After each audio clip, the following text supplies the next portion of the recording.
Përplasje fituesish, Anait Kalotit shuplak Luiz Ellit, vjen reagimi i ashpër i këngëtarit. Showbizi shqiptar është tronditur nga një përplasje e papritur mes dy fituesve të Big Brother, Anait Kalotit dhe Luiz Ellit. Gjithçka nisi pas një postimi të gjatë të Anaitit, i cili ka marrë në mbrojtje produksionin e Top Channel dhe karrierën e Kiara Titos, duke goditur hapur Luizin. Kaloti shprehet se drama nuk shet më dhe se Kiara është sot në ekranet më të forta shqiptare si një grua e suksesshme dhe mirënjohëse. Ai lëshoi një thumë të fortë drejt Luizit, duke thënë se burrat shpesh prishin punë kur gjasme zotohen të mbrojnë gratë e suksesshme nga padrejtësitë, duke nënkuptuar se Luizi po dëmton imazhin e bashkëshortes së tij. Por, reagimi i Luiz Ellit nuk ka vonuar dhe ka qenë mjaft i ashpër. Përmes një postimi në rrjetet sociale, Luizi ka shkruar: "Dikush ti thot dikujt mos haja shqitje, se përballë do thuash më fal, bravo."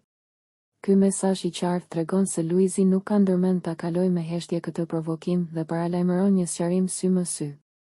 Duket se tensionet mes tyre janë në kulm dhe rrjeti po zien nga komentet. Po ju, në anën e kujt jeni në këtë debat? A ka të drejtë Anaiti që kërkon fundin e dramave, apo Luizi po bën mirë që mbron familjen e tij? Na thoni mendimin tuaj në komente.